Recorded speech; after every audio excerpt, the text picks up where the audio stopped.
Today, President Marty Inkrott will highlight timely topics from the boardroom, and we'll also meet new CEO Chet Pillsbury, who will tell us about another important new hire for the village. You won't want to miss this, so stay tuned.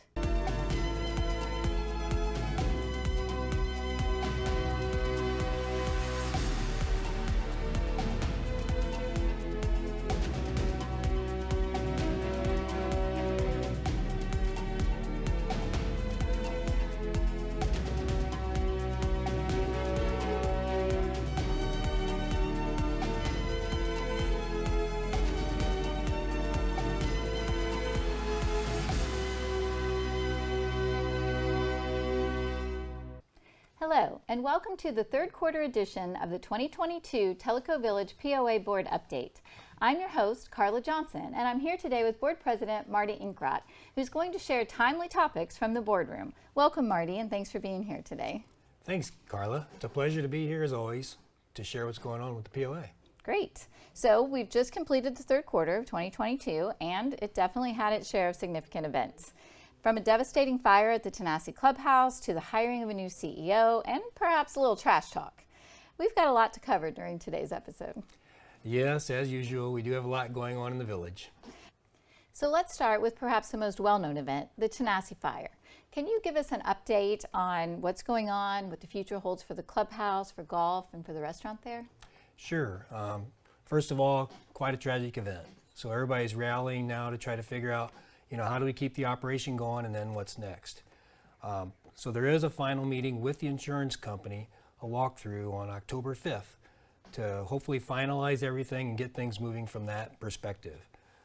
We've also formed a Tenaci rebuild committee, and that's being led by our new CEO, Chet Pillsbury. And on that team are Pat White and me from the board, as well as most of Chet's direct reports. Our first priority is to make golf sustainable. So, as you know, they've got lots of volunteers helping to move carts in the morning and then back in the evening. So we're working on getting a new carport type facility to set up there where we can keep the carts close by. And the other things that we're looking at is some type of a temporary pro shop, just like we had when we were building the Toqua clubhouse. And then the third item is they're looking at some type of a food truck beverage area so that we can provide drinks and food for the golfers. Okay, so, and I'm sure there's really no timeline for all of that yet. No, we've got the carport ordered, and that was like a 6 to 8 week period till we get that. So Clayton and his team now are looking at where the best spots are for those, where they're going to be, so they can get that all hooked up and set up once it arrives. Okay, great. So another significant event this quarter is a change in POA leadership, the hiring of the new CEO. Tell us about the board selection process. So yes, we started this process, I'm going to say back in April or May, and we made some postings on our own, but the board didn't really feel comfortable with making that selection on our own, so we hired a company to help us do that, and it was Qualigence, a search firm. So they went through and looked at a bunch of different candidates and came up with the ones that they thought were the best, and not necessarily people that were looking for a new position. So from that search, we found Chet, and we're very excited to have him here, and looking forward to him sharing his expertise and experience that he's had in his prior career. Terrific. So Chet stopped by the studio for an interview to give villagers an opportunity to get to know him a little better, and we'll bring that later on in the program. Good. Last quarter, we talked about an impressive new amenity, the Pickleplex. And excellent progress has been made on that. And can you share a little bit the latest on the Pickleplex? I know they had an informal lighting ceremony in September. What's going on there? So yes, we did have that lighting ceremony, and it was kind of fun. Our new CEO, Chet, was there, and he flipped on the switch for the first light.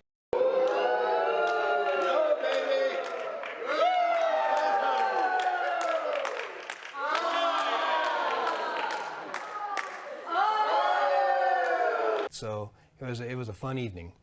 The status now is Clearspan, the vendor of the roof, is coming in to close up the other end and I think to put the image on the front, the Tellico Village Pickleplex on the front. then we also, at the last board meeting, approved a Timeless Teleco Wall of Fame and paver area in front of that, and that's all being donated. So that'll be exciting to see that get put in place as well. And the Wall of Fame, tell me who's on the Wall of Fame and share with our viewers who So the Wall of Fame are the people that donated money through Timeless Teleco to build the new facility. Okay, great. So they'll be featured on the Wall of Fame, and that was approved by the board last meeting, correct? Yes. Okay, that's wonderful. So I know that this facility will positively impact property values for everyone, not just people who play pickleball, right? So, and as you've told us before, definitely a great joint effort between the POA, Timeless Teleco Foundation, the Pickleball Club, and so we really appreciate everybody and who helped to make this much needed facility a reality. This is a tremendous amenity for Teleco Village. With the popularity of pickleball across the country, it's certainly something that will be a draw for new residents. So mark your calendars for the Pickleplex ribbon cutting and grand opening, which will be from 6 to 9 p.m. on October 20th at the Pickleplex, which is located at the Wellness Center. So I know we'll see you there. So another timely topic this quarter is LUB Water and Sewer. During the negotiations for the current contract, LUB agreed to provide infrastructure expansion to serve the growing needs of the village in exchange for an incremental rate increase as those projects are completed. So can you please explain this process for us and how it impacts the village both in improved services and financially? So as you may remember, the POA board about a year ago was discussing building a water tank. Mm-hmm. And that was prior to the conclusion of the new LUB contract. Well, as part of that contract, LUB put in a new water tank, thus we didn't have to. So they made that investment, so in turn, the rate structure changed from them to us. So basically when we signed the new contract, our rate went to $1.94 per 1,000 gallons. Then when they started the new water tank, it went to $2.12. And now as of September 1st, with the completion of the water tank and it being on stream, the rate is now $2.30 per 1,000 gallons. Okay, and when will property owners notice that difference in their water rates? So as you're alluding to there, that does not impact the residential bill. That is the POA's cost to LUB. So that was in the budget for this year. And as we do every budget season, we review what our cost structure looks like and then what the resulting impact needs to be, or the resulting charge to customers based on usage is for POA residents. And that'll be during the budget process this That's year, right? That's right. So last quarter we talked about something villagers could do to help a low water pressure issue in the village, and that was alternating watering days for irrigation. How's that going? So I attended a PSAC meeting and we talked about that very subject. And through the data that they've collected so far, we can see that the water utilization on the peak periods from before has come down. And they did a test during the hot time during September. So that compared to the June utilization. So we do think it's working. And that, along with the new tank that just came on stream from LUB, has taken the edge off for now. And we still need to look at ways to conserve water and to be sure we're staying on top of water supply and water pressure issues in the village. Right, and I know with the watering situation, you weren't really trying to get users to reduce their consumption, just to change their schedule, correct? That's correct. So the irrigation schedule is odd number house numbers should be watering on Monday, Wednesday, and Fridays, and even number house numbers should be watering on Tuesday, Thursday, and Saturday. And so there'll be more communication next year as we get into the irrigation season to try to get more people in compliance with that. Okay, great. And that's something that we can do that doesn't cost us anything, right? Exactly. And as we said earlier, I mean, that's really what we're looking to do, is to defer or maybe even avoid some of these expensive investments that we're staring at from the Jacobs study, the water and sewer study. Mm-hmm. Great. All right, so I've mentioned trash talk today in a joking tone, but the fact is, if your trash is overflowing or not being picked up in a timely manner, it's no laughing matter. When Republic bought out Santec, we went from a company that was actually pretty reliable to one whose service has been a disappointment almost from the beginning. The inconsistent service of Republic has been a hot topic among villagers, and I know the board has been working diligently to find a solution. What can you tell us about the progress? So it has been a hot topic, and I will tell you that the POA staff has been working diligently with Republic to try to get that service level to where it needs to be. Clayton's talking to them almost daily on pointing out areas that they were missed and making sure that they get there as quickly as they can.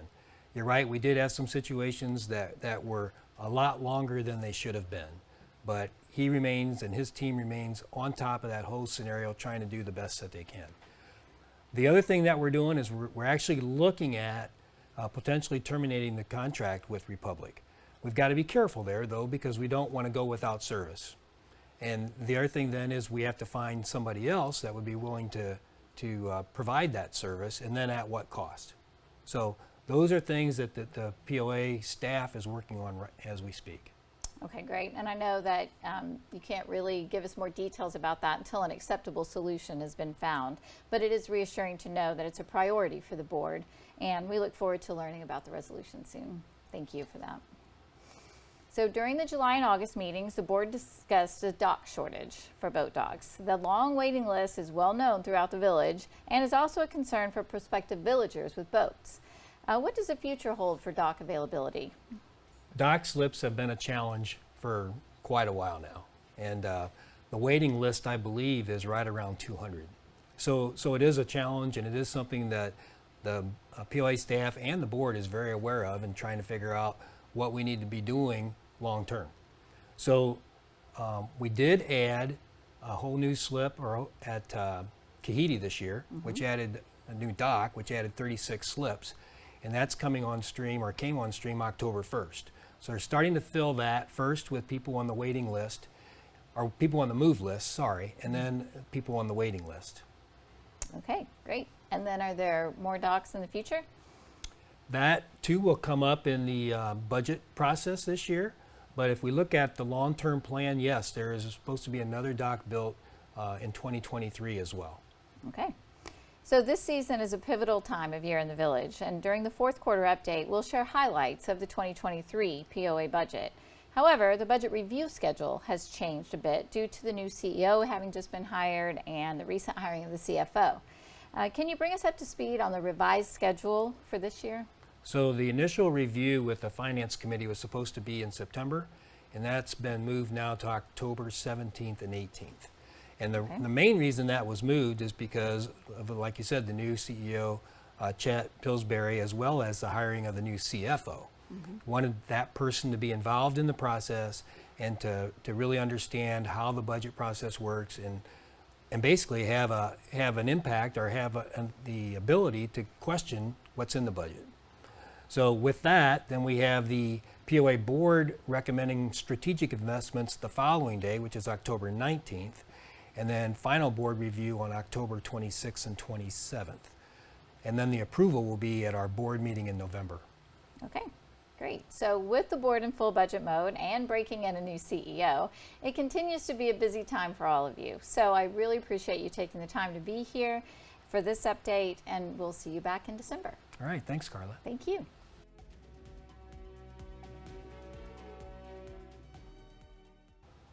I'm joined now by Tellico Village CEO, Chet Pillsbury. Welcome to Tellico Village, Chet, and thank you for joining us today. Thank you, Carla. It's my pleasure to be here. Great. So tell me a little bit about yourself. Where were you before Tellico Village, and what led you here? Well, I've actually had two careers in my life. My first career was IT, and I spent several years traveling a lot in IT, and then I got into property management, and I have been doing that ever since. As to where I came from before here, I was at Del Webb at Lake Oconee down in central Georgia. Okay, well, tell us about your family and your plans for living here in East Tennessee. Well, my wife and I have 4 children between us and 7 grandsons. And so we have a pretty lively household sometimes. I actually spent my early years in Asheville, North Carolina, and also here in Chattanooga. So Eastern Tennessee is not new to me at all. In fact, it's just kind of like coming home in some ways. So you plan to make your home here near the village? I'm actually staying in the village right now, and we're going to rent for a year and then kind of feel out where we'd like to live, and probably want to build something. Okay, sounds great. And so in what ways do you envision serving as CEO here will be similar to your past experiences? Well, there's two things that I like about that question. The first one is you use the term serve, because from my perspective and frankly my management style, that's key. I'm here to serve my staff and help understand what I can best facilitate them so they do their job better. And just as important is to serve the community at whole, all of the POA, all of the homeowners, and help this to be the place they want to come and live. And of course, our whole goal is to attract more people to live here. All right, by comparison, what would you say may prove to be the most different at Tellico Village than where you've been before? Size. Definitely size. The place that I was before was about 1,000 homeowners, and you're about 10,000 homeowners, and so the size is definitely significant. They all had kind of the same pieces to deal with, but the sheer number is going to be the challenge. All right, and what do you see as your initial priority as CEO here at Tellico Village? I think that's a real simple answer, because I have to know Tellico Village to be able to lead it, and that's my priority. I want to know Tellico Village, understand the people, understand what their needs are, what the community's needs are, what the staff's needs are, and the projects that we want to move forward. In a couple of my meetings, I've used an expression that probably it doesn't really define it, but it's true. I didn't come here because Tellico Village is broke. I came here because Tellico Village is going really quite well, and I want to take it into the future. Popular activities around here, and you said you were familiar with East Tennessee, Yes. but popular activities include golf, outdoor recreation, boating, and lots more, of course. What do you enjoy doing during your leisure time? Well, I moved here, and it's kind of a joke, but it's true. I moved here because I wanted to improve my golf game. And here's the shout out to Pat. Pat, my goal is to beat you. That's all I have to say. Oh no. Come on. And then anything boats, anything water. I was raised on an island in South Florida, and my parents and my grandparents started the first boat works in the west coast of Florida. And so I've had a 100-ton captain's license, all that stuff. So I love the water, anything with that. You've been in your new position for almost a month, and you've already made an important hire for the village. Tell us about that. Actually, you know, a lot of people have brought that up, and the truth is that was a group effort in every way possible. Because what I had asked HR to do was to say, look, I need to hire somebody, but I don't want to go through 400 different resumes and everything else, right? And so they went out and kind of weeded through all those things, and then I asked them to take the staff who would have to answer to that CEO and have them interview the people that you think are great. And then once that was done, then I interviewed the last three. And the truth of the matter was all of the people I interviewed all had the credentials and the time and the experience and the accounting acuity and all those things. I was looking for the personality, the right personality to work with me, to help me really build a team, to be able to work with the staff that exists. And so at the end of the day, through their hard labor, I was able to interview and take it down to one person. Mickey White is going to be our new CFO. I'm looking forward to it. He'll be here October 11th. Great. And I know that he may face some unique challenges in that we're at a little bit of a crossroads here at Tellico Village. We are. And so technology-wise and systems-wise and accounting, and I'm sure he'll be taking us forward in that. And that's one of the reasons why I hired Mickey, is because those are all the questions that I ask, is that, you know, you've got to have that experience. You got to know what you want, because you've got to take us there. That's part of that. Great. Well, we look forward to that. Well, I would like to say that I hope our teaching pros have taken note that Chet said he wants to improve his golf game. So you may want to give him a call and set up some lessons with him. So again, Chet, thank you for being here. We look forward to working together with you as CEO. And I'm sure we'll have you back on and to get updates as time goes on. Happy to do that. You get your feet wet. Happy to do that. Right. Thank you. Thank you. All the hardworking folks on the POA board are elected by and represent the property owners in the village. The annual election is coming soon, and there are 3 seats open for the 3-year term beginning in January of 2023. There are 4 certified candidates: Ronald Hart, Marty Inkrott, John Orr, and Steve Schneider. Inkrott and Schneider are running for re-election, while it would be the first term for both Hart and Orr. A separate video from Tellico Village Network featuring each of the candidates will be airing soon. Online or paper ballot voting will run from October 30th through noon on November 17th. Visit tellicovillagepoa.org for the complete election calendar and be sure to watch your mail for voting information. As a Tellico Village property owner, the POA Board represents you, so be sure to vote. Thank you for tuning in for the POA Board Update. And now you can share a link to this video so your friends and neighbors can be just as informed as you are. Tune in again next time when we'll explore more timely Tellico topics. We'll see you then.